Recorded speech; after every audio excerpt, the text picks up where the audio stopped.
Happy New Year. The Grunge Bible Podcast is here to wish you a Happy New Year. It is January 6th. My name is Ethan Shalloway. I'm joined by Chris Salona, and you guessed it, we're back in 2025, the quarter century mark. And Chris, I don't know, man. I feel pretty energized. I don't know why. Just doing this, I feel good because I haven't talked to you in like a week. Just these holiday season, but like I'm excited to knock out a quick pod for everybody out there to enjoy as they get back into the regular swing of the world and the world that we live in normal life. I think everybody is. I think everybody's back at this point. Yeah, I think so. Happy New Year to everybody out there, Ethan. It's a privilege and an honor to be here with you. 2025. This is the fifth calendar year that we've done podcasting in, because we did 21, 22, 23, 24, and now 2025, which is a long time. It feels good to be back in the saddle, sure as the rising sun, the Grunge Bible Podcast, is continuing to roll on. Yeah, and it's good. The holidays this year, man, talk about tricky. And I think like over the last couple of weeks, there have been a very small number of pillars with which we have had to rely on and to cling on to.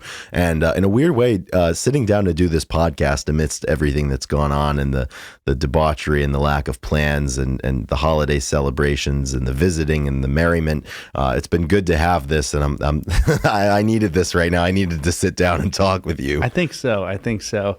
You know, we recorded the last one, the 27th, maybe 2 days after Christmas. I don't even remember what day we did it. I think it must have been the 27th or 26th or something. Yeah, I think it was 27th. Yeah. Yeah. And we had talked about, leading into Christmas, like there's like some structure, I guess, like there's events that you need to do and you're excited for it.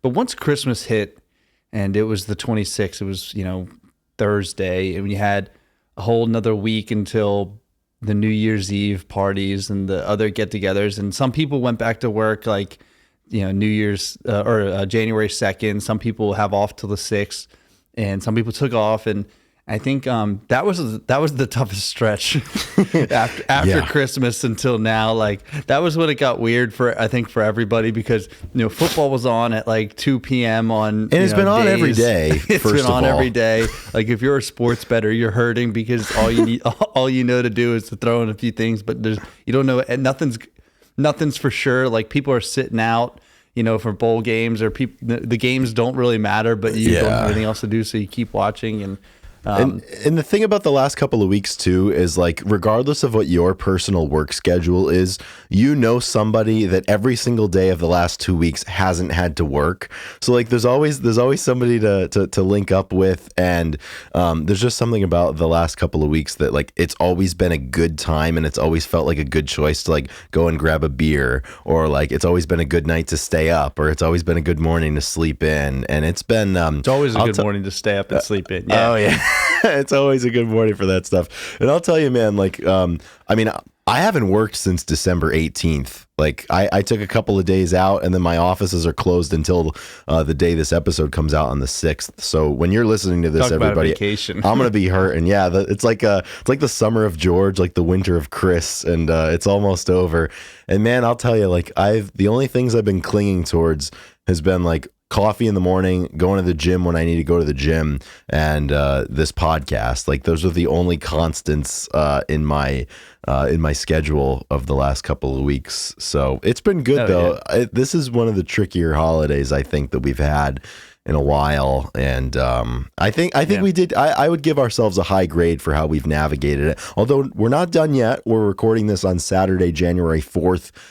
So we've got a couple of more days to go here, and I'm sure you and I both have some plans for it. But I guess that's kind of like the retrospective for, kind of how we felt throughout the holiday season. But here we are right here, right now. Ethan, how are we feeling today? How are we feeling? I mean, I'm feeling pretty good. Like I said, I got an ice tub for Christmas, and I've been doing it every morning, and I did it this morning, and it's been cold. It snowed a few times here. Oh, yeah.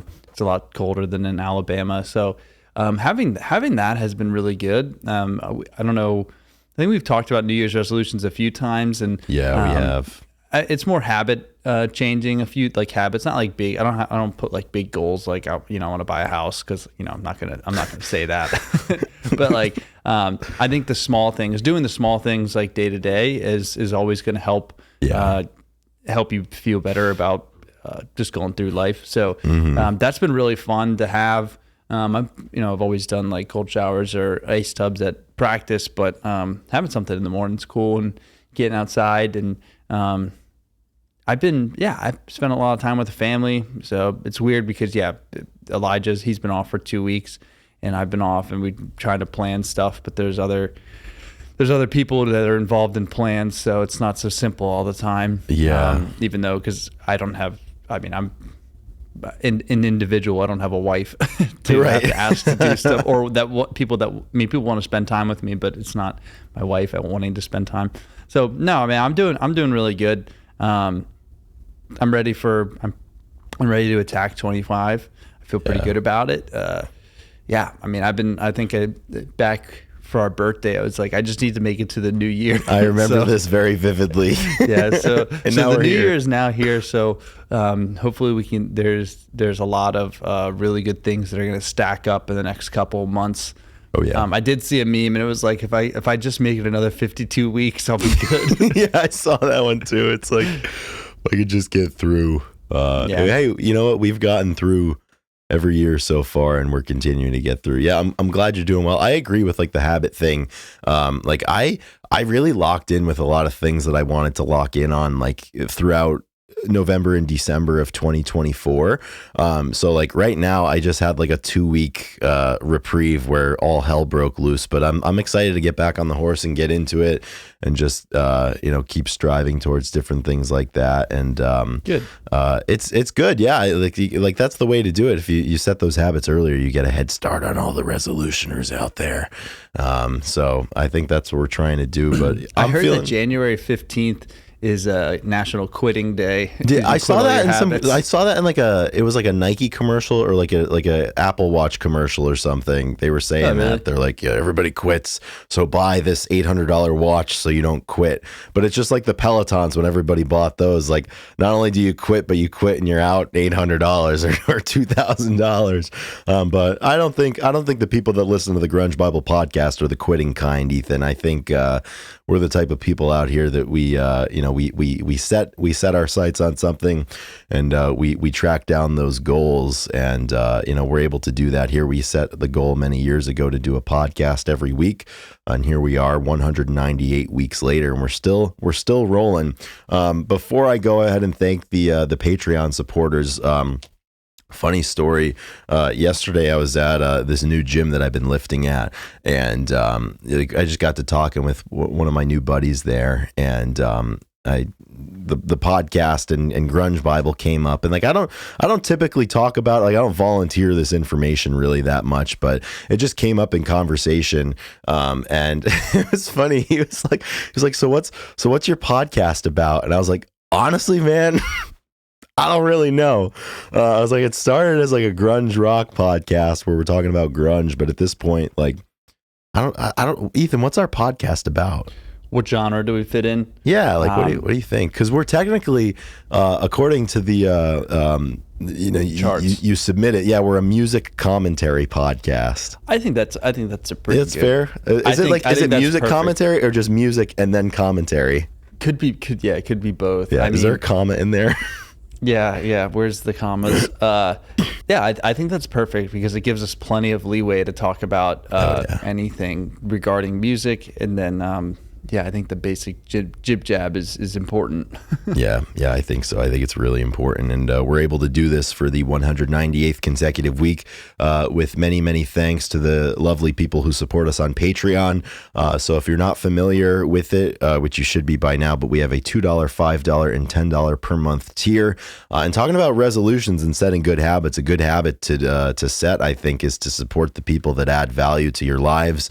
So if you're here, I can only assume that you're here because you like listening to us. So maybe make that your resolution to give us some of your money each month to make this podcast continue to roll here into the new year. Good time to set the tone. But the following list of people that I'm about to read off their names have had no problem setting the tone and keeping the tone rolling for a long time.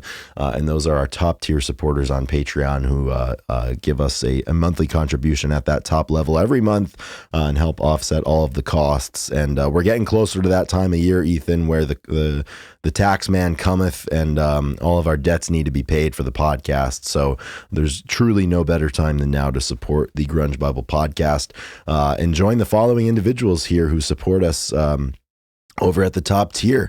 And I would like to thank A Bit Dusty, Black Hole Sean, D-Boat, Doug Endy, Eddie Vetter got me through my second divorce, Apona, Gochu John, Jade Mercado, Jamie Lynn, Carlene Salona, Keith White, King Buzzo Stole My Hair, The Michael Dooley Project, Millie, Nikki Six, Pile of Punk, Russell, Seattle 4 Fanboy from New Jersey, Sherry Matthews, Abraham is the cutest basset hound ever, and What the Fuck is Up, Denny's. Perfect. That's the squad. I think we're going to get into the ins and outs of 25, and I think that crowdfunding or, individual fan to creator supporting taking it to the streets is totally in right now. So there's never been a better time to be as closely connected to your favorite podcast than now. So hop on the podcast or the Patreon train, that is, and support Ye Old Grunge Bible podcast. Absolutely, man. Thank you, everybody out there. Yeah, thanks for your support.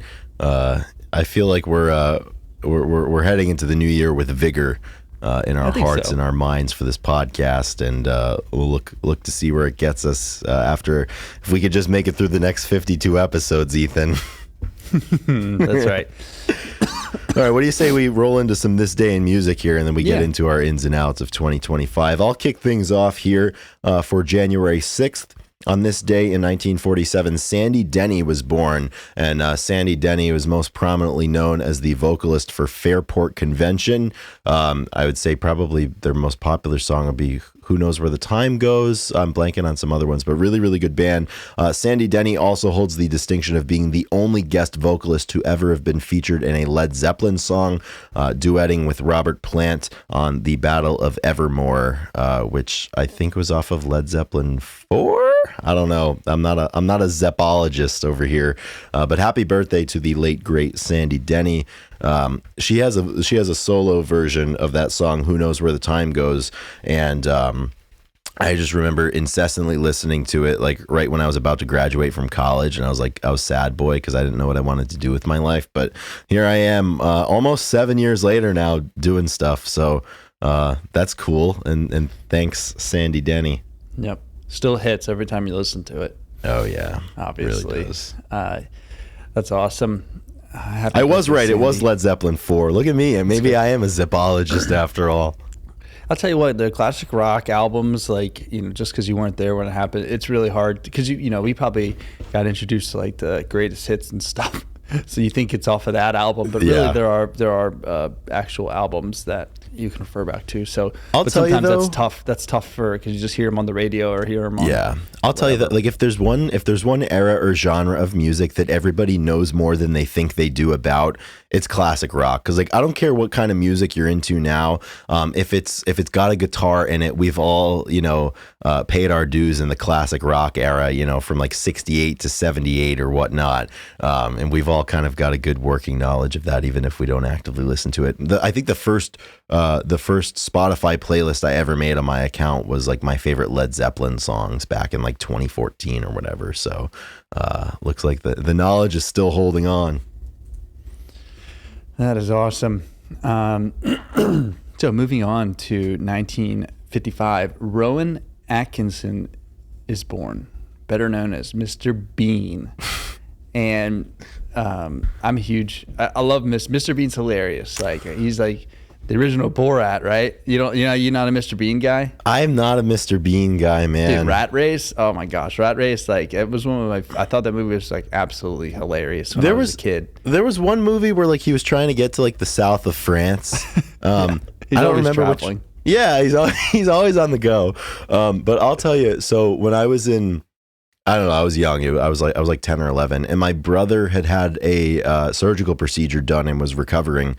So back in the days of Blockbuster, my mom was like, "Hey guys, like while John recovers from his surgery, I got you guys a couple of movies to watch, just so you can like hang out on the couch or whatever and like watch movies." And one of the movies was a Mr. Bean movie. It was just absolutely abhorrent, and from that day, that's the only Mr. Bean thing that I've ever seen, and I'm not chomping at the bit to see more. Rowan Atkinson is in Love Actually, which is like a classic like holiday time movie. I watched it a couple nights ago, actually. I almost watched fan. it. The Kelsey brothers did a podcast actually reviewing that with Kylie. And, Oh, really? Yeah, it was pretty interesting. I didn't listen to the whole thing, but I wanted to watch it because I think that was on my list or something. I heard it's good. Have but you it's seen it also before? like no, I actually only watched like the beginning a little bit, but I heard that it's pretty ridiculous plots. Oh yeah, and somehow everybody really, always knows everybody. Yeah. Anyway, what were you saying? He's in that? Yeah, he's in it. There's like a mini plot line with like Alan Rickman, who I kept erroneously calling Alan Thicke, much to the chagrin of my girlfriend when we were watching it. But yeah, Rowan Atkinson is in it, like basically like as Mr. Bean, just being a complete buffoon and just engaging in general tomfoolery and being a court jester of sorts. But it's that's my fill for Rowan Atkinson is the annual Love Actually watch, I would say. Nice. I think he's pretty funny. Yeah. Maybe I just wasn't in the right headspace at my first exposure. I gotta give the Bean a second chance, perhaps. Yeah, I feel like you would have liked him, but who knows? Yeah, maybe I get it. Feeling more whimsical. Let's move forward here to 1964.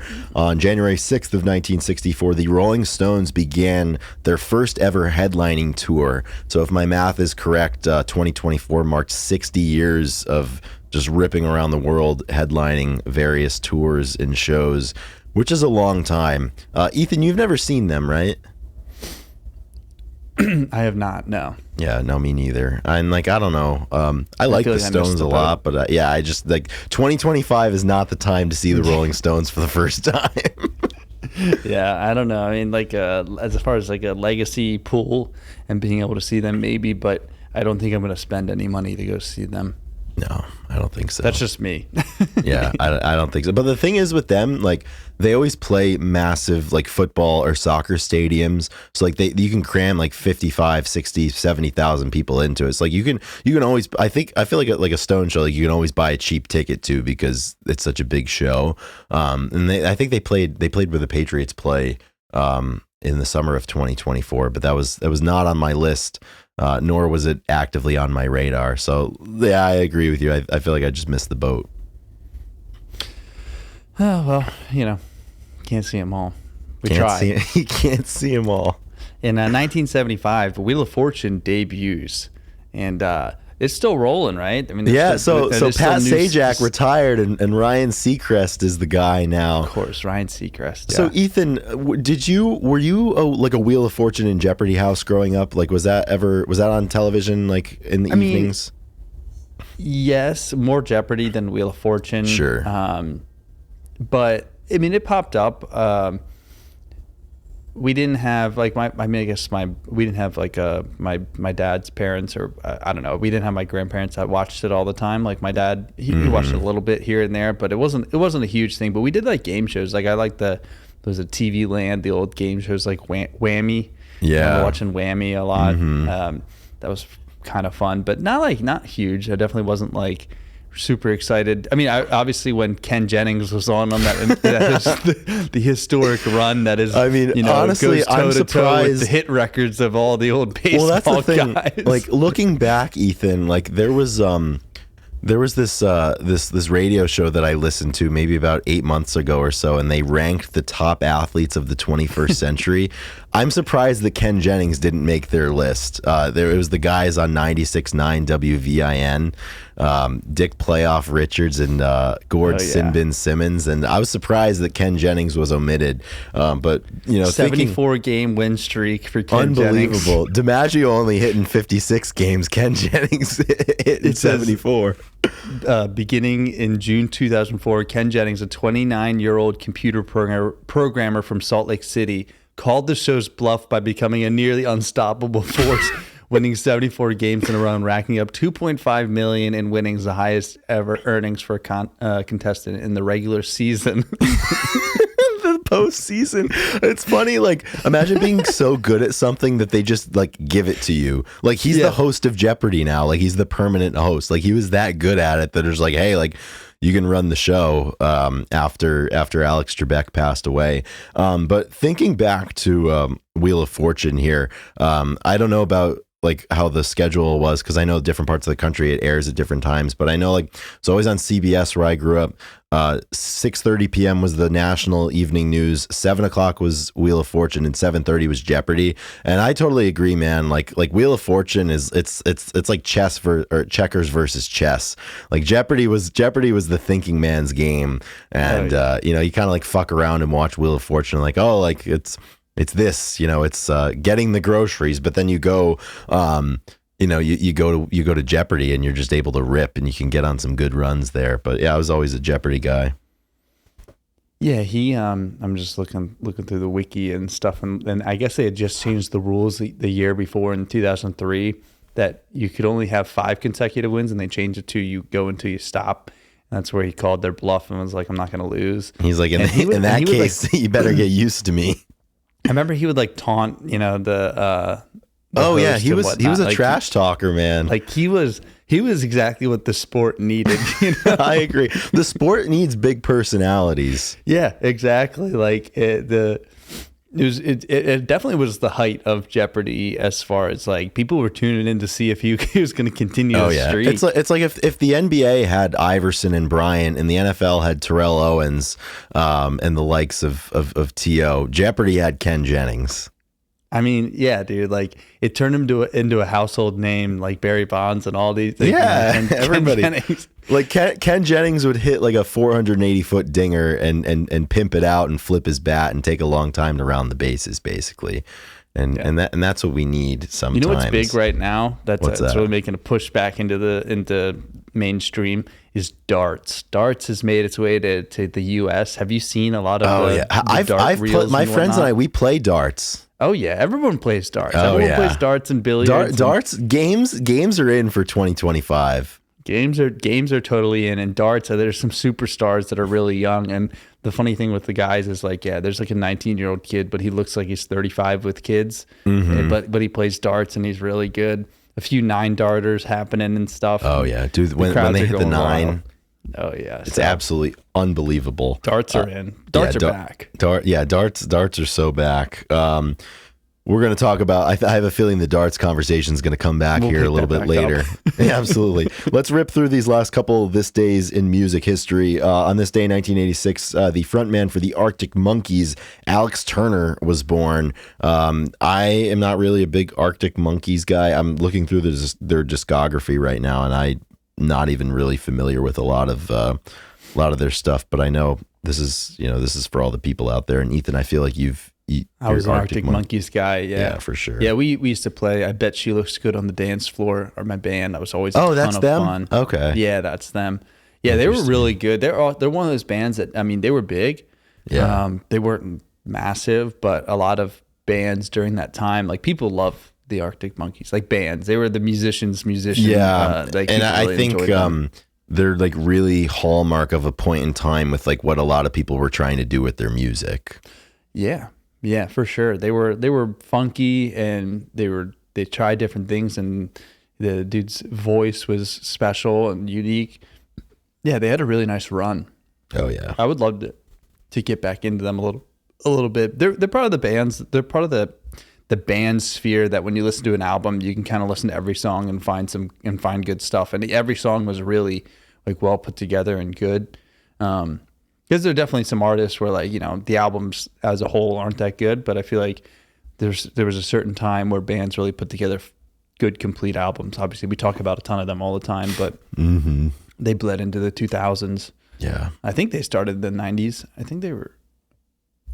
Somewhere like, or if not the 90s, maybe the let's see, when their first record came out in 2005. It was called 5 Minutes with Arctic Monkeys. That was their first single that they released. And then dang, so it's so tough when I'm like, so I graduated in 2013 or whatever, so 4 years, 2009. Like I remember, like when I found bands back then, I just assumed that they had been playing for a long time. I didn't realize that like these bands were new when I was like getting into them. Do you have that, like when you look back and you thought that bands were like so old? Like sometimes I'm like, man, I can't believe I missed their debuts and stuff. Yeah, but really, Arctic Monkeys were founded in 2002. That does happen to me with bands. I think the inverse of it happens to me a lot too, where like I've been like I like look up a band or whatever. I'm like, oh, like I can't believe they've been playing for that long. Like I remember as a kid, that happened to me like when American Idiot came out with Green Day. Like I could not believe that like they had been a band since like 1990. And like I just yeah, and like I just posted The Offspring on the page a couple days ago, and like they've been a band since '84, and I know even like getting into the grunge genre, like when I first started getting into Soundgarden, like I couldn't believe that they'd been a band since I think like '84 or '86 or something like that. Because I just started getting in via Super Unknown, which came out, almost basically 10 years into the band's time. So yeah, it's funny how like when you get popular and if you get popular informs like people's preconceived notions of like how long you've been around, and how much like prehistory there is. It's always interesting to think about. Yeah. All right. Almost done. Got a few more. So let's see. In 1998, 11-year-old Zach Hanson becomes the youngest songwriter ever nominated for a Grammy when Hanson's debut hit Bop. Bop is considered for Record of the Year and Best Performance by a Duo or Group with Vocal. Dude, everybody always talks about Silverchair. How about Hanson? They were 16, 14, and 11 when they were ripping this thing out. One of the most pristine one-hit wonders of the 1990s, I would say. Yeah, I remember I worked at a coffee shop, and one of the ladies that worked there, she always wore a Hanson shirt. Really? And, yeah. I mean, I think there's some big Hanson. What a specific thing to broadcast about yourself to the world. I definitely don't know much about the group. No, I only know this song, and then I always know that when I post Silverchair on the page, people are like, "Wow, Hanson looks different." Like they have one. There's always one joke, and it's that one. Yeah. Yep. Every post has a joke. Yeah. Yeah. So well. Maybe I'll check out Hanson. 11 years old. I don't know. Man. I don't know. No, we're not. Yeah. No. You know what? We talked about a couple episodes ago how many times throughout the last years that we've said like, "Oh, I can't wait to get more into this band, or I'll have to listen to more." We're not doing it with Hanson. We don't have to lie. We're not lying. 2025 is where we don't lie. Is lying out? We're done. We're done lying, dude. I'm done lying to the people. Yeah, from this point forward, you will never hear another lie out of Chris Salona's or Ethan Shalloway's mouths, and we're gonna have to hold each other to that. One more event on this day in music history, and this is a recent one. On this day last year in 2024, Maynard James Keenan, the notorious MJK frontman of Tool, earns his Brazilian Jiu-Jitsu black belt after 20 years of training.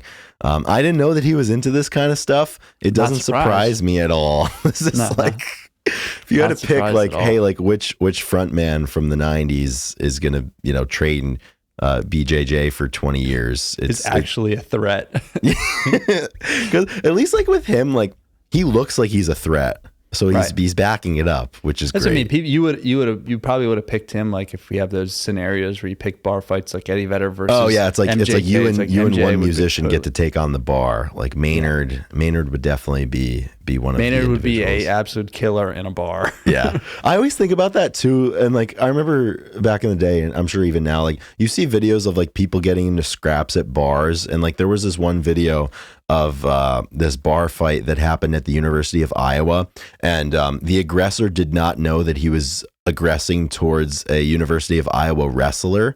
And like the wrestler just cleaned this guy's clock and got him on the floor, like before you could even snap your fingers. Like that's something like, you know, I've never really been in like a true like barroom scuffle or anything like that. And I'd like to think that like, you know, I wouldn't be the most valuable player, but like I could be an asset, like a glue guy who plays good defense in basketball. Like I'd be able to do my part, know my role, but it's like, you never know who you're going up against out there. You never know. And that's exactly why you have to be prepared at all times. You have to have 20 years of jiu-jitsu under your belt just in case. The best way to be ready is to stay ready. Yeah, exactly. That's crazy. That's awesome. This day in music for January 6th here on episode 198 of the Grunge Bible Podcast. So, awesome. You know, the last couple of weeks of this podcast, we've just kind of been shooting from the hip here, run and shoot offense style. And we had the best of intentions of hitting the ground running in 2025. But the last couple of weeks, there's been a lot of ins, outs, and what have yous. New shit has come to light, and we just need another week just to chat. And just bounce around, some things over, bounce around some ideas. So that's pretty much what the meat of this episode is going to be. But with a new year here, Ethan, you know, we have the chance to control the narrative for the upcoming year and set the stage for what's in and what's going to be out for this year. And I think we'll probably bounce some ideas back and forth here for a little bit. And we already talked about games and darts specifically. I think it's going to be a big year for that. I think more and more dive bars should pull that dartboard out, you know, from that dusty old closet in the back and hang it up. You know, if you have the room for a pool table, I think we need more of that going on too. Yeah, let's start there. I think dive bars, I mean, not that they ever were out, but dive bars are more in than they've ever been. I think that for a while, you know, breweries and, you know, those high, you know, those downtown bars. Beer had a resurgence, you know, 15 years ago or whatever, where everybody started brewing their own beer. Everybody started making the weirdest stuff and selling them at high prices. The people are back. We want $2 drafts. We want darts. We want dark lit bars. Like we want wood paneling too. We don't want to see each other when we're in the bar. Like exactly. Like whether it be because it's so dark or because there's so much cigarette smoke in the air. Like we just don't want to see one another. Yeah, I want like a tasteful mix of music put on by the guy who's working in the kitchen. Like, you know, I think, like I said, I've always been a dive bar guy. So have you. But like, there's definitely a strong sense of like we got to get back to that. Like, let's stop. Let's not glorify drinking as such an activity, but more as getting together in confined spaces. Dark, I agree. Like small alleyways that we call a bar. Yeah, dive bars are definitely back in, and I would say that like downtown cocktail bars and expensive breweries are going to be out in 2025. So one of the friend groups that I'm in, we used to more or less like every Thursday or every other Thursday, like we'd meet in downtown Providence at this cocktail bar, and like, you know, I'll have a couple of drinks, like some mixed drinks that inevitably are like $16 or something. But you know, the three friends that I'm closest with in that group, you know, whether it was intentional or just came to fruition organically, like we haven't gone back to that cocktail bar in probably, you know, a year and a half or so. And most of, if not all of our meetings do take place in dive bars now. Like I want to sit down on a nice comfy stool or in a good booth surrounded by wood paneling, old decorations. There's got to be sports on, like you said. There's got to be some good tunes, or, you know, if we're lucky, a touch tunes machine that, you know, you can commandeer. I want to watch sports, drink $3 beers and talk about sports of 20 years ago. That's basically all I want to do. Like the older I get, the more simplified my desires come out of, you know, what I want my life experience to be. And that's good for me for a night out. Like if I'm leaving the house, like take me somewhere like that, you know, make sure the tab's going to be $30 at the end of the night. And you have 10 beers for $30. Like that's pretty good. Yeah, I think like you said, the most important thing is you want like personal lore to the bar on Yes. the walls. Like I'm going there for it's like a historical like quest is to go and find out something about this establishment and how it used to be run and whatnot. So I think that's really important. And then in hopes that one day you get on the wall somewhere yourself. Yeah. You're Well, like that's the thing. Like I want to know. I want to know who started this bar. I want to know who the heavy hitters of yesteryear were. I want to see their pictures. I want to see their names on the wall. Inevitably, I think a lot of the best bars have like a certain quote that's attributed to them, and I need stuff like that. And we have to safeguard those institutions here. And I'm definitely ready to go all in on the dive bar scene, even further more than I am currently. And I think I'm ready to say goodbye forever to the land of the $18 drink, because those places, man, like those downtown bars, like you can't go to until 10 or 11 at night. Like that's when it happens. But at a dive bar, like Saturday afternoon, you pop in at 3:00, you're out by 5 and you're home. I mean, that's great. Well, you pop in and it feels like 10 o'clock. Exactly. My favorite dive bar, there's no windows really. So whether you're in at 11 a.m. when they open or 1 a.m. when they close, it feels like it's the same time. And that's what I need. Like you need to go to a place where it's, time, like certain institutions are unmoved by the passage of time, and the great dive bars are those kinds of institutions. It's like in It's a Wonderful Life when they go to the bar. And, exactly. Clarence Martini's place. Clarence asked for a drink, and he said, "Listen here, we serve stiff drinks to guys that want to get drunk." Yes. That's us. When I go ask for a cocktail, I want them to bring me a beer, a Boilermaker, a beer, and a shot. Like, absolutely. Yeah, we're just simplicity. Simplicity is in 2025. Yeah. I want to jump around to something else that I put on this. Yeah. Okay. Yeah, we got some more. Before, just because it aired on January 1st, but they had the Rock and Roll Hall of Fame induction, and the class of 24 popped up, and my parents were watching. I came in and watched a little bit, but I was trying to watch a TV show, and right. I thought they were going to watch something. But some of the people that got inducted: A Tribe Called Quest, Ozzy Osbourne, Kool and the Gang, Peter Frampton, Foreigner, Dave Matthews Band, Cher, and Mary J. Blige as the performers. And so I watched, they did a little tribute and then they also inducted Jimmy Buffett for musical excellence. Posthumously, of course, the late great Jimmy Buffett. And so I didn't get to watch a ton of it. I just saw something this morning about it was Dave performing. They actually cut it out of like the production, it happened in I think October or November. And then they like just viewed, they aired it. They just aired it. Yeah. So they cut out a few performances, a really good one by Dave. But I got to watch Peter Frampton. I'm a big Peter Frampton guy because my dad was. Frampton Came Alive. Yes, exactly. Yes, the best live album of all time. Dude, he gets that talk box going for a rip. Yes, dude. And so they did for both Peter Frampton and Jimmy Buffett were the two ones that I sat and watched going back. And Jimmy Buffett too, man. He passed away just recently, like last 2 years. Maybe it was even this past year. Maybe it was 2 years ago. And who knows?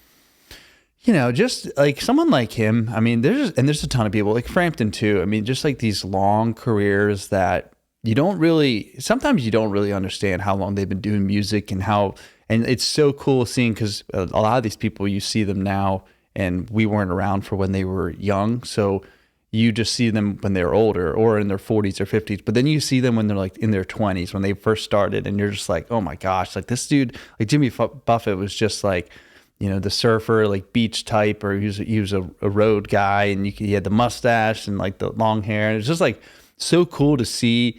And I know that we've talked about the Hall of Fames of the different, the various different categories, but I'm glad to see that Peter Frampton and Jimmy Buffett got some good airtime, and those guys are great. I mean, Ozzy, it would have been fun to see like a montage for, and all these other, but I don't know. Did you by happen to catch any of that? No, I was not even aware that it was going on. Although, Ethan, I've got some great news that you're going to love. On this day, on January 6th of 1976, Frampton Comes Alive was released. Oh, wow. You seriously? I'm serious. Yeah, that's amazing. That's 49 years ago. 49 years ago. Oh my gosh, that's just absurd. So I definitely like, I have a small record collection that I don't I just can't like put a ton of money into it right now of like buying records, but like that went to the top of my list. I was like, yeah, I think I need to get that record and just and have it to be able to listen, and just cuz, I mean, it's pretty, there's a lot of prestige, I think, if you own that one, even if it is, obviously not original or anything like that. Yeah. But with the classic, that live version of Do You Feel Like We Do, where, oh my God, he rips. That was one of my favorite songs. Once again, the malaise of time. I can't remember if it was this past summer or the summer before. It was just a constant listen in the car with the windows down, just like ripping around, just Frampton coming alive. That's pretty great. In the montage, he performed then too, which was awesome. Yeah. And I think it was in the montage, he was talking about like how at one point he was really good friends with David Bowie, and Bowie asked him to come and like play guitar with him as he toured. And I really didn't know this. And like, I was like, man, Peter Frampton playing guitar for David Bowie performing, that would have been such an incredible tour to see. And because David Bowie, like, again, we lost him probably now, I mean, it might be 10, 15 years. I think it was like 2016 or something. Yeah. Oh, it was only 8 years ago or something? Yeah, I think so. So I was just like, I was kind of blown away. I was like, I got to go look at some old videos of that, because that's going to be really, really special. Yeah, I totally agree. Yeah, Bowie passed away January 10th, 2016. So this week will be 9 years. January 10th, wow. Yeah, crazy. Speaking of, you said you're starting your vinyl record collection, but, records are expensive, dude. And that's why I think in 2025... I think the compact disc is going to be in. Like, I could totally see, like vinyl records were a dime a dozen back in the day, and then they went away, and then people decided that they were cool again.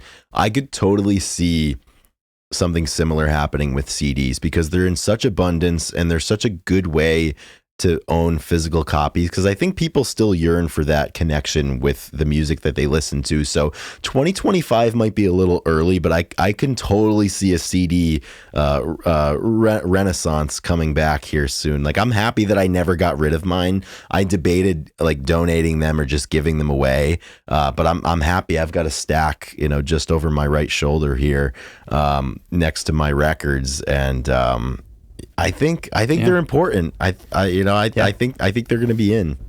Yeah, I mean, they're. I was going to get a gift for my cousin Sam Fender.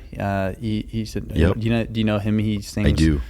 Yeah, he sounds like the Brandon Flowers of the Killers or the War on Drugs, I think. And the record, I went to buy a record for him, and like it was not available in a lot of places. So I was going to buy online from binaural records, and it was like $45. Yeah. And I was like, geez. But then there was the CD copy was like $9 to $15 or something. And I was like, that's just so much more affordable to buy a CD. I mean, it's not the it's not the vinyl, but like as Drew said on our podcast 2 weeks ago, the compact disc is actually much better than an MP3 It's a better listening experience. It's a better listening experience. I mean, vinyl's still the best for that, but like it's a bigger file than, I guess, the MP3. So, yeah. As far as quality goes, if you're a quality guy, then you fire up those CDs. We need to go big. Yeah, big collection, big audio file, big sound. That's totally going to be in. Big Pink. Big Pink, big sound. Yeah, man. I think something else that's going to be in for 2025. I think it's going to be a big year for listening to Soundgarden. I think the last couple of years, Alice in Chains has been pretty big with a lot of TikTokers, and there's been a lot of trends with their music. I think they were just included in one, like the new Call of Duty video game, like We Die Young evidently is featured in it. But I think it's Soundgarden's turn, man. There continues to be a lot of legal battle and hand wringing over the unfinished Soundgarden stuff from before Chris Cornell passed away. I would love it if there's some positive movement towards that getting released, and towards the guys in Soundgarden being able to control their music. Hopefully it's a big year for that, but I think people are going to be reaching for the Bad Motor Fingers and the Louder Than Loves, and I think people are going to be getting down on the upside in 2025. Yeah, so the radio station around here and the classic rock. I remember my dad a couple of years ago. He said, they're a classic rock station, but now what it's becoming is the music that's 25 years old. It's becoming classic rock, and the Soundgardens and the Pearl Jams and Alice in Chains. I think it was a little too early to call them classic rock 5 years ago. No one wanted to really surrender to that notion. But now, 5 years later, you're that much farther away, you're that much older, and all of a sudden, the nostalgia is really kicking in, and I think everybody can say that this is like the classic rock that they grew up on, and so I think that there is a new wave of classic rock and things that come back, just like Led Zeppelin. All this stuff was super big, in the 2010s, and that's what was on the radio all the time. We're definitely going to get the 90s rock is going to be totally exploding as far as mainstream again. Well, because if you think about it, what is classic rock? Classic rock is it's essentially whatever the 40 to 50 year olds grew up listening to. That's what classic rock is. When we were young and our fathers were in their 40s or 50s, they grew up on Zeppelin, they grew up on the Who, and that was classic rock. But now, what did the 40 and 50 year olds grew up on, and what are they going to be showing their kids? What they listen to, and that is exactly going to be the 80s and 90s. So we're only a few years from Three Doors Down and Shinedown being classic rock. Nickelback and Creed, all this, yeah. It's classic and it's rock. So let's take that comma out of there and put them together and marry them off. Yeah, I would agree with that. Yeah, I think it's going to be a big year for, as I said, Soundgarden, as you said. I think that's a good pick. Yeah, I think so. It makes sense. Nirvana's have been in the light for a while. And we're kind of. I think we've gotten everything we can out of Nirvana, perhaps, and Pearl Jam, as you said, are still going as an outfit. Alice in Chains are obviously. But without Lane, and I think Soundgarden, I think it's their time. Speaking of halls of fame, there were some, every year the petition circulates and people DM us to help Soundgarden get elected. I don't fucking care. I don't need our help. They don't need our help. What are we going to do for them? And I don't think they care if they're in the Cleveland, Ohio Rock and Roll Hall of Fame. I don't really think they care about those things. Ethan, one more thing that I think is going to be in big time in 2025 is baseball. I think Major League Baseball is going to be in this year, even more so than it has been in years past. It's been a lot of free agency movement. Unfortunately, the Dodgers continue to get stronger. The Yankees seemingly have gotten weaker. Juan Soto signed a contract for $765 million. $billion. My Red Sox are still sitting on their hands. The Phillies are just running it back once again with the same crew. I think Schwarber is going to go for 40 again and strike out 220 times. I'm excited, man. I've playing the hits, dude. We're playing the hits. Yeah, we're playing. Yeah, hit's a hit. We're gonna run it back. I'm excited for baseball this year. I'm looking forward to it. It's fun every night. You turn on a game. There's seemingly always a game on. I listen to my Red Sox on the radio, play them on the TV when I can. And spring training is right around the corner, dude. Yeah, dude. Pitchers and catchers. I love, dude. Two things growing up that I loved. I loved pitchers and catchers, and I loved Truck Day, which was the day that the truck left Fenway Park in Boston with all the equipment, and it would drive down to the Red Sox spring training facility in Fort Myers. Honestly, man, Truck Day's probably not that far away. Yeah, definitely check on that real quick. I think baseball definitely has a resurgence coming. Dude, Monday, February 5th is Truck Day. Dude, we're less than a month out and this is recorded. I can't wait. That's awesome. Truck Day. That's awesome. I did not know about Truck Day. Oh yeah. That's huge. That's a beautiful thing, and I can see an ESPN short, like a 15-minute, every year the Boston Red Sox faithfuls look forward to this one day. Truck Day. They would bring their kids out to watch the truck depart, and knowing that the season is right around the corner. Yeah. Another thing I loved about it growing up too is pitchers and catchers would always be 2 weeks before the position players reported. But every year when pitchers and catchers reported, there were always a handful of the position players that also reported that day, and they'd come into camp, and the reporters would be like, it's just pitchers and catchers. What are you doing here? And they're like, I just can't wait for the season to start. Like I'm ready to lock in. And then like, coming back up here, hearing that report of like, like your second baseman's already in. And like, let me tell you, he looks great. He added 10 pounds of muscle. His swing looks sweet. He's ready for a big year. Oh man, baseball's in for 2025. Yeah, that's good. That's awesome. I see you also put down eggs for what's in. Oh yeah, yeah. I think it's going to be a big year for eggs. I think it's going to be a big year. I hope the price goes down for eggs. I hope so, and I also think it's been so expensive. Yeah, well, I mean, remember the inauguration is on January 20th, so all of the prices they're all gonna go down. Eggs are back, yeah, on the 20th. Back with I think furthermore than eggs, I think like a routine breakfast is going to be in 2025. Like you don't need to change things up. I think you get up, you have the same thing every morning, and you create some consistency. I've been doing that. You've pretty much been doing that for years now. But you know what's really coming back though? What's that?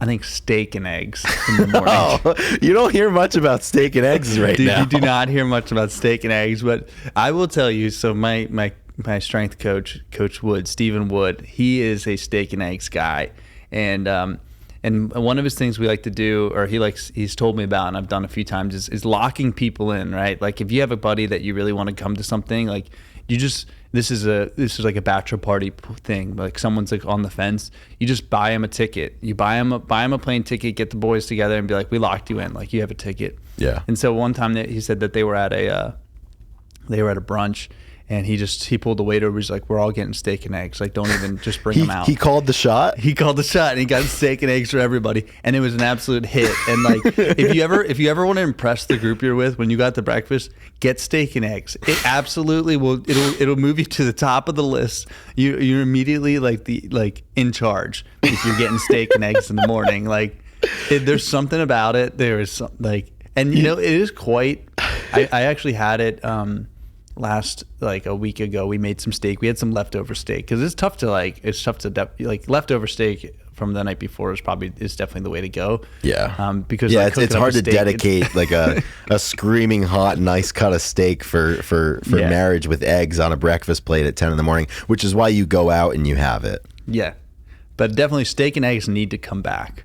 I'll tell you, Ethan, just yesterday, I went out to brunch and it didn't even occur to me to consider ordering steak and eggs. But next time I go out for brunch, I'm getting the steak and eggs, and I will let you know. I'll just post about it on GB. I'll let everybody know. Yeah, dude. I want everybody to just tag us with your steak and egg. Like, yeah, like forget tagging us with Wood hashtag, when like you see AIC when they play Wood. Like, forget about tagging us with that. Like if you go to a baseball game this year, or if you order steak and eggs or make steak and eggs, like let us know. If I could like, develop, which we can, if we can develop another thing that sticks, like on Monday mornings when you guys post your Into the Flood again, I want to see it overlaying a picture of steak and eggs. Oh yeah. I want to see people eating steak and eggs and saying Into the Flood again. Yeah. Because I think that would be awesome. I agree. So I think that's a pretty solid list of what we think is going to be in for 2025. And now it's time to chat about some of the outs. And I think first and foremost, it's been out for a while, but we really, truly, absolutely need to leave shuffling albums in the past. That's definitely going to be out for 2025. It's not that hard, people. Just listen to it in the order that the artist wanted you to listen to it in. And if you don't have the time for that, then I don't know what to tell you. I think we all have the time for that. I mean, who doesn't have that kind of time?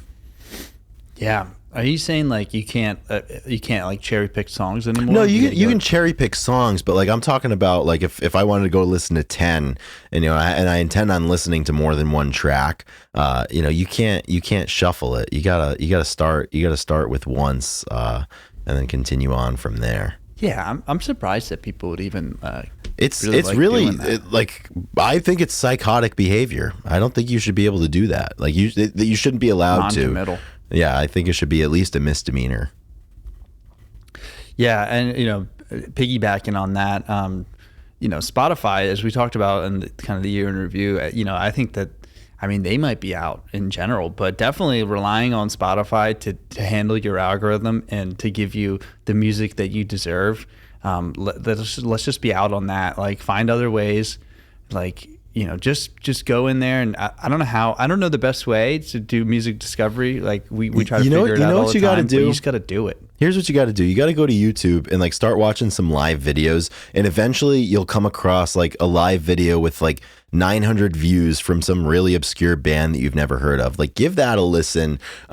Same thing. Like you just got to start, just plugging in random words and see what you come up with. I think like you can't be afraid to get out there and Shazam some stuff if you have to, chart your own path that way. But I mean, relying on the day lists and the mixes, you can't be doing that, because they're in cahoots with something. And I agree, maybe Spotify might be, I'm kind of got a sour taste in my mouth after the rap debacle of 2024. And maybe not 2025, but maybe in the future, Ethan, we become some of those guys that listen on like a really obscure platform. You know how like when we tell people about the podcast, they're like, well, what are you on? I'm like, oh, all the normal ones. And then like, are you on Splinter? I'm like, I've never even heard of what Splinter is. Debaser. Yeah. Pixie song. Like maybe we gotta get on that kind of stuff. But then again, like this is why you go buy a CD for $1. Better yet, a CD that you might not know, and just take a $1 lottery ticket and see if it's something you like. If you like the album artwork, go give it a listen. But don't be relying on these like math rock hockey Tuesday mornings that Spotify wants you to listen to. That's the same songs that it always suggests. Math rock, steak and eggs Tuesday morning. Although, hey, if it's flood steak and eggs Monday morning, perhaps case in point, my day list right now is Jangle Twee Saturday morning. Yeah. What is that? It says you listen to folksy and Americana on Saturdays in the morning. Here's some Jangle Twee, lo-fi, master recording, mixtape, and indie. They're just playing word salad. Master recording. Yeah, what is that? Nobody knows what mastering is, inside or outside of the music industry. I don't care what you say. We've asked, and nobody's given us an answer. Yeah. It's like they ask and they start telling you, and you just have the monkey in the back just banging the cymbals. Yeah, that's it. You're just mastering. We're just like, all right, looks good, send it out. And then they just charge an astronomical fee. Right. Maybe mastering's out for 2025. Like I'm calling the music industry's bluff. I don't think it needs to be done. Mastering is something that's been around for 25 years doesn't make sense to me. Yeah, I would disagree. Okay, so a few more things that are out. We think that skipping opening acts at shows are out, and we've definitely talked about this in the last year and a half. And the reason that I would think that it's out is, well, I guess just multiple things, but getting there late, like to a show, and just you're cutting your night short. Like if you want to have a night out and you're intentional about going to a show, just go for the whole show. Yeah. Right? Get there early, give yourself some time, especially if you want to get a few drinks in. You have more time to sober up, you have more time to like get it done, less time to rush and whatnot. So like just like make the night a little bit better, or a little bit more easy flowing. A little longer. Yeah, you get to linger around, you get a better spot. You'll get better spots, you'll get better parking spots or whatever, or it'll be less traffic. So I agree, and that doesn't even get into the fact that like supporting artists that are like coming up and maybe music discovery at its finest. And I'll tell you, I've gotten into a bad habit lately where like I've skipped more opening acts than I should, and I think it might be different if like there's an opener that like you've seen before and like maybe you just don't really dig, but like. I mean, a lot of times they're, the smaller acts play first, and then a bigger act and then the headliner if there's three. And like oftentimes, like I've never heard of the first act. And like that, I think that's all the more reason to go. Just like we were talking about like music discovery, like go, like do it the old, like go to a show of somebody like, that you've never even really heard of before and see what they have. And I think that's a really good way to do it. And, I'm ashamed to say that I've been skipping my opening acts here, the last little bit of time. And I need to stop doing that. Everybody wants to say that they found the artists and they followed them before they were big. And that's the way to do it. No one has the balls and the gumption to actually do it, or whatever you say, to actually listen to them when no one is listening. Nobody's got the low back health anymore to stand there for 4 hours. Yeah, no one's gonna wave their flag until they know they're gonna get the praise they deserve. And that's another thing that, people are always lying about. If we're giving up lies, do not say you knew a band before they were big if you did not know them. And furthermore, don't say when a band comes up in conversation like, oh yeah, like I'm a big fan of Rainer Maria. Have you heard of them? Oh yeah, like I think I've heard. Like we need to stop doing that. We need to stop with like the pleasantries of like, oh yeah, like I think I've heard of them, or like, oh, I've seen them, or like we don't need to do that anymore. It's just because here's the thing, like when I've been on the other end of it, like when I mention like an artist or something that I'm into, I'm like, oh, like you probably haven't heard of it, but like it's this. And like when somebody lies and like, oh yeah, like I think I have, like you can tell, like you know what it does, Chris? It just neuters the conversation. It does, because you have to water it down because you know that they don't know. Well, you can't you're like, am I going to really like expose this person and talk about it? And it's like, now's not the time for me to introduce you to this. Yeah, where if you were to just be like, no, I've never heard of them, then all of a sudden you get excited because you get to introduce and get to talk. And really, that's a good point. Yeah. All you're doing when you say that you know something is taking away the other person's thunder. There's nothing worse than when it's like story topping. Like if someone's excited to tell you something, be like, yeah, I've seen that. I know that. Yeah. And if you haven't, like you just totally ruined the and like I'm not going to spend my time. You already know. I can't tell you anything new. Yeah. So it totally ruins it ruins a good conversation opportunity. Yeah, I agree, dude. 100%. Yeah, once again, as we said, lying's out in 2025. And conversation is back in. Like, let the person ramble about what they like, And what's the harm in that? You know what's in for 2025? Letting somebody else tell their story without just waiting to tell your story. Because at the end of the day, that's all I don't know, Chris. That's going to be hard. I don't know, man. It's pretty fun. It's pretty great. Agree. I do. Yeah, I do. I love I love telling the stories, but no, I totally agree. More storytelling. And here's one thing, like whether we like it or not, what's never going to go out of style is asking somebody a question about something just so you can tell them what you think about that question. Yep. The old tee up, like, what do you think about this? Like, ignore everything they said. Like, all right, well, here's what I was thinking. Yeah, it's like you had any fun stories from going out lately? Oh no, not really. Well, do I have one for you? You just gotta tell your story. Oh, that's pretty good. I've got one more thing here really quickly before I got a jet here. But what's definitively out for 2025 and the rest of mankind is shitty Keurig coffee. I've recently seen the light. Ethan, you've been a stalwart of making good coffee every morning, and recently I was the recipient of some equipment to make coffee at home. Just simple pour over action. But I'm throwing the Keurig out. I don't need it anymore, and I'm really fired up about it. Yeah, this is like when and this has happened for us too, where you send somebody music and artists for a long time, and then years go by, and all of a sudden they're just like, hey, either I've just listened to this and I really, or they finally get it, and you're just like, like you have this like warm sense of like they did it, like they're there, and there's not, it's not the time to brag and be like, I told you so. And it's not the time to be angry of like what took you so long. All you do, you just put your hand out, you shake their hand, and you say, welcome. We've been waiting for you. Yes, you've seen the light. You now know that like that quality. There can be quality in coffee. And it's not that hard. It doesn't take more time than anything else. It doesn't take that much time. Keurig isn't saving you. It isn't saving you enough time to finish your. And it's not even saving you money. Exactly. Yeah. Exactly. Coffee. You buy shitty coffee. If you go out, you can buy shitty coffee for $5, or you can buy really good coffee for $5. Yeah. And it's funny because you've always drank coffee black, right? Always coffee black. Yeah. So I don't know why it's taking you so long. Yeah, exactly. I'm not sure why it's taking you so long, because we've had good coffee together, and like if you're putting cream and sugar, like it's always going to mask. It's going to mask the good coffee, and it's going to mask the bad coffee. Yeah. It's going to make bad coffees. It's just going to bring them to an even level. Yeah. But if you're drinking black, you definitely can tell.